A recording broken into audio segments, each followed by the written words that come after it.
Now it's time for me to talk draft and give you my mock draft. And what I mean by my mock draft is I'm not doing this based on what I think is going to happen or what I think teams will do. I'm doing this as if I'm running these 14 teams, or I guess 13 because there's multiple picks in here, but I'm running these teams and this is how I would go about making the selections at every pick, every slot.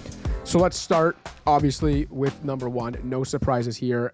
As clownish as the Mavs are under Nico Harrison, there will not be a surprise. Obviously, Cooper Flagg should be taken no matter who's running Dallas. This is a duh. I don't really have to get into it. One of the best prospects of the last X many years, other than Wemby. Dynamite two-way player, insane motor. The guy looked like he belonged as a, 17-year-old playing with some of the best players in the world in that USA camp last summer. He's going to be an immediate impact guy in the NBA. Should be a perennial all-star, franchise player, you name it. Number two, Spurs should take Dylan Harper.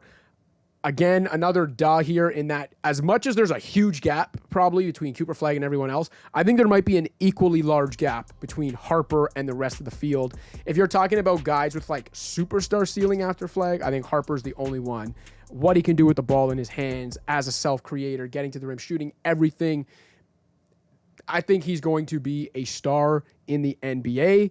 And pairing him with Wembanyama, if the Spurs don't trade this pick, if I was the Spurs, would just be tantalized, like so tempting and so just salivating when you think of their future with Wemby having a guy with the on-ball skills of Harper. Here's where we get interesting and where I'm probably already going off the board. If I'm running the Sixers at number 3, I'm going with Con Kneppel from Duke, guard. So, okay, there are a lot of projects in this range, whether you're talking about Ace Bailey, VJ Edgecombe, Trey Johnson, yada, yada, yada. To me, Kneppel is a guy whose skill set is so NBA ready and NBA proof. Compared to these other projects, I think he's just so much more of a sure bet, but without really giving up much of the ceiling. Like, I think he can be a really good player in the NBA. Give me the guy whose skill set and smarts gives him a legit path to NBA impact and pretty much immediately. And again, if I'm running the Sixers, as much as you want to take best player available, who I think Kneppel can be in this range anyway, you have Joel Embiid, you have Tyrese Maxey, you have Paul George. You're trying to win now if Joel Embiid's healthy. And I think Kneppel, with what he can do on and off the ball, really helps you immediately, especially on the offensive end. So give me that guy at 3. Number 4, I'm going even more off the board. If I'm running the Charlotte Hornets and the top 3 have gone the way I've had them going, give me Carter Bryant, forward out of Arizona. Again, I realize this is my first really big reach, but when you've got this group of projects in this range who, they could be something if they figure something out on one side of the ball or they're shooting or whatever. Meanwhile, you've got Bryant, who is a 6'6" forward with a nearly 7-foot wingspan, who can defend multiple positions, incredible defensive versatility in the front court or back court, an insane motor. Okay, this guy just goes and gets it on both ends of the court. Shot 37% from deep in college with a stroke very smooth that makes you think there's more to be tapped there from a shooting and offensive perspective. I just think this guy has an elite 3-and-D role player for a long time on good teams written all over him, and that's like the floor to me. I think, like I said, I think there's more to be tapped on the offensive end shooting-wise. If he does ever expand the offensive package and role, I think we're talking about a legit star here, not just a 3-and-D role player. 5th pick, Utah, staying kind of off the board, going with Kaman Maluach out of Duke, the center. Again, realizes another reach, but speaking of reach, Maluach has a longer standing reach than Victor freaking Wembanyama. He's got defensive player of the year upside, if we're being honest. And again, yes, he's a project. His block numbers don't pop off the page. A lot of limitations on the offensive end, but he's the kind of big man who can be a rim deterrent on one end and a rim runner on the other end with his, brings a vertical spacing on the offensive end with that rim running, with his catch radius. So I think he's got a path to two-way impact immediately, despite how raw he is overall on the offensive end. And yeah, I'm admitting he's a project. I realize it's not a safe pick. The floor can be pretty low there, but if you're giving me a group of projects anyway, give me one who I'm saying has a defensive player of the year ceiling with offensive utility. I'll take that.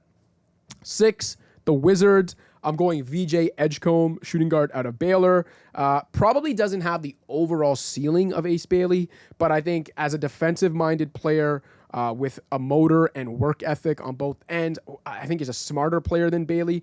I believe in his development more than I believe in Bailey. So I'm going Edgecombe there. And then finally, at number 7, if I'm running the Pelicans and things have gone the way they've gone, at this point I'm taking Bailey just because at some point you can't let that kind of upside slide too far. But I'll tell you why I'm not the biggest fan of Bailey. If people are watching and wondering how the hell I haven't called his name in the first 6 picks or how I've taken a Bryant or a Malouach above him, basically my issue is that like I get the tantalizing potential of that combination of size and shot creation and tough shot making ability, and I know this is going to piss a lot of people off, especially on bag Twitter, but I see him as just a bigger Jalen Green, and I don't mean that as a compliment, okay? Like, I just see him as the kind of guy where you're not getting much at all out of him when the ball's not in his hands, and he's nowhere near efficient enough when the ball is in his hands. Like, you know, I know people talk about him as like, oh, the floor should just be an MPJ, this like great shooting big man. The problem is he hasn't shown he's actually a great shooter. So I looked it up. 34% from deep and 69% from the free throw line for a guy whose shot making is supposed to be his biggest, attribute at that size. I'm just not buying it. Also had more turnovers than assists as a freshman. There are a bunch of red flags here. Again, I'm even only giving him the 7th pick or taking him with the 7th pick because I do understand the upside and you can't let it slide that far. That's my take on Ace Bailey. 8, Brooklyn, Trey Johnson. Another one-way player like Bailey, but he is a more proven scorer and shooter than Bailey. The difference is he's not as big. I don't think he has the defensive upside, the overall two-way upside. So I got him 1 spot after Bailey. Now, number 9, Toronto. Getting interesting again here. I think on real draft night, or if I was doing this as a real mock draft of what I think will happen, one of the 8 guys I've already mentioned is probably still on the board and Toronto takes one of them. But in this universe where I'm making all the picks and the 8 guys I've already mentioned are off the board and I'm the Raptors, I'm going with French teenage forward Noah Esenge. This guy is kind of was under the radar. He's been rising up mock drafts and big boards over the last couple months. He's an 18-year-old who's playing a major role on a German league finalist, a team that is in the finals of the Bundesliga for basketball. And you might be saying, well, that doesn't sound that impressive. I'm telling you, even guys who end up being NBA players and NBA stars as teenagers in Europe, other than, okay, we're not talking like Doncic and Wembanyama. I'm talking just solid NBA players who came from Europe, find it very difficult to get minutes or carve out big roles as teenagers because just the way the system is there. Esenge, like I said, is having a very large role on both ends of the court for a team that is in the finals of the German league. So a lot there to like. He's an explosive athlete, raw offensive game, but a lot of defensive versatility, commitment to running the floor, hitting the glass, doing the other little things. And in those ways, reminds me kind of what Pascal Siakam was when he got to the NBA, where it was like nowhere near the offensive package he has now, but you could count on him to bust his ass on the defensive end, to defend multiple positions, to run the floor and get easy buckets like that, to crash the glass. That's kind of what I see in Esenge. I mean, whether his offensive game ever catches up to all that is the gamble, and he's not as safe as some of the other guys still on the board, but let's swing for the fences here. All right, number 10, Houston, Kasparis Yakashionis, point guard out of Illinois. Steady, smart, two-way guard, also really big for a guard. I like the length, comfortable running pick and rolls, a pick and roll savant. That's really good in the modern NBA, and he can flat out shoot. So he shot 56% inside the arc and 85% from the free throw line as a freshman, and he was shooting nearly 42% from deep at mid-season before he hurt his forearm. After that, he really tailed off as a shooter. I think he was like 20-something% from deep over the last 18 games, but I think that was more injury and absence related than anything else. I think if that shooting stabilizes, this is a guy who has the total package you want from a guard in the modern NBA. Pick and roll savvy, can play on or off the ball, can play point guard or shooting guard.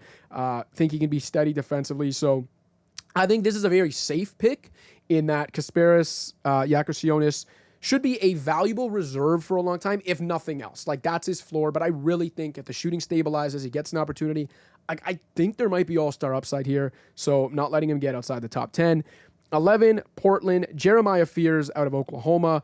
So Fears plays fearless, pardon the pun, plays bigger than his size in terms of his relentlessness, his ability to get into the paint, his willingness to take hits and put pressure on the defense and pressure on the rim. So I'm rooting for him, but the size is an issue. There are turnover issues there. There are defensive concerns.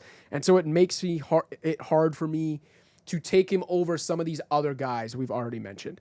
But again, rooting for Fears. 12, Chicago, Colin Murray-Boyles. There is nothing sexy about Murray Boyles' his game. I get that. He might be an undersized tweener forward in the sense that he maybe doesn't have the agility or mobility to be a small forward, doesn't have the size to play power forward. But his two-way smarts, his playmaking vision, his overall kind of offensive craftiness gives me Draymond or like late career Paul Millsap vibes. And again, I'm not saying he's going to be that, but what I am saying is that you shouldn't be so quick to dismiss him based on some of his flaws. I think there is a really good NBA player hiding in there somewhere. So Colin Murray-Boyles to me is a lottery pick, and I'd have him 12 to Chicago. 13, Atlanta. This is where I'm taking Derek Queen, center out of Maryland. So Queen is one of the most skilled, but also one of the most polarizing players in this class because 6'9", nearly 250 pounds, and has incredible touch for a guy that size, okay? Can put the ball on the floor, super efficient inside, great playmaker, but he's also a non-shooter who doesn't protect the rim. And if you're a big man in the modern NBA and you can't protect the rim on the defensive end, but you also can't space the floor on the other end, it's really hard for you to be an impact player. Not saying it can't happen, right? Like, there are Queen believers who will say, why can't the ceiling for this guy be a Sabonis or Şengün light type of player? But again, we're talking like the absolute best case scenario for a guy with this package and with the limitations he has. There's a worst case scenario where he can't even get on the floor because coaches aren't going to want to give a defensive liability who turns the ball over and doesn't space the floor minutes, right? So that's why I've got Queen as low as I do. But again, I get the talent that is in that frame and why he should still be a lottery pick. And then finally, to conclude my lottery mock draft, I've got Igor Demin from BYU going 14th to San Antonio. So I'm not as high on Demin as some others since he doesn't really have the self-creation ability to put pressure on the defense or the physical tools to be a good defender when you talk about like mobility, lateral movement, all that. But I also get the appeal of a 6'8" playmaker with great vision at that size. Just tremendous vision. So again, if I'm running the Spurs, if I'm in the Spurs organization and I see this guy, that frame, that playmaking, I could probably squint really hard and see Boris Diaw and convince myself this guy's a lottery pick, and that's probably what I do at 14. So there you have it. There is my lottery mock draft in the sense that that's how I think the top 14 picks should go, or at least how I would have them going if I ran all these teams. Let's hear from you and where you think you would be picking some of these guys, where you think I went wrong, how insane you think I was to take some of the swings and reaches I did, and how insane I was to maybe have a guy like Bailey falling down the pecking order there.